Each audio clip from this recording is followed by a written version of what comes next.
Alright everybody, so we are in this video taking out a big piece of dead. I am on the Ronin. As you can see, I'm rappelling down to where this dead starts. This is actually on the neighboring tree from what we're tied into. The branches above this just gave us a vertical drop point.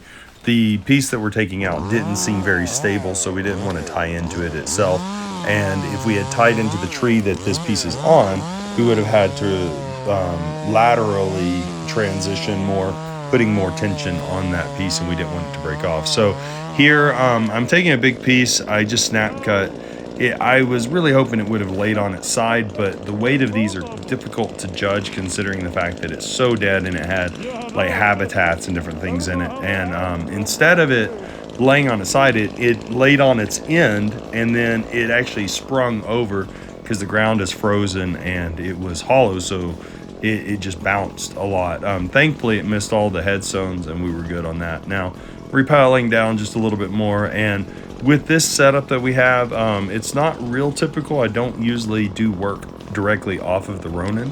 The Ronin is a device that I use to help me get up into the tree when they're really big trees and I have to do multiple trees in a day, so that I'm not exhausting myself climbing and I can have the energy I need to do a full day's work moving around. In this particular case, I didn't need to climb all day, but we had a lot of ground cleanup work to do, so I was going to have to do a lot of chipping and raking and dragging, and I still wanted to save my energy, so I just decided to use it. And because it was straight down, I could just continue to climb directly off the Ronin. The Ronin does create a bit of a challenge. It's kind of bulky, it's kind of heavy, but it serves its purpose, especially as I continue to get a little older. And I just, don't climb every day like I used to, so it allows me to do a little bit more work than what I would have been able to do. Now, the first two pieces went pretty consistently.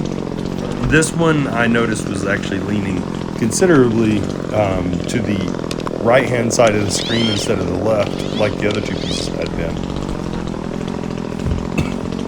And so now I decide I have to work around it a little bit differently.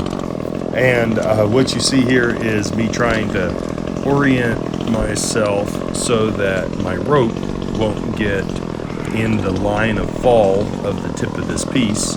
And whereas the other ones were snap cuts, this one's going to be a face cut because I'm going to direct it to the right of that screen nearest that trunk, away from those tombstones down there. I felt more comfortable having a tagline on it, so we're discussing it now.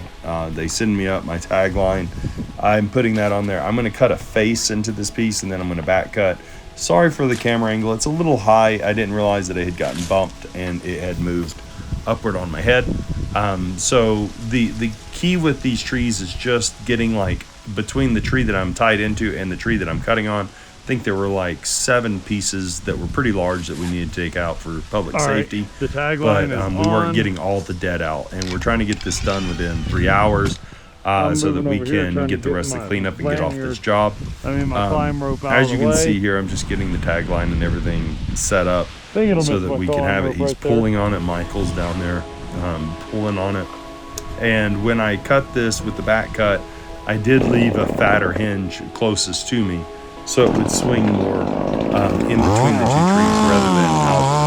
And I'm using the Echo 2511T with a 14-inch bar and the quarter chain conversion, and it's fully built by Buxton work saw, and I love this saw. I have had this saw now.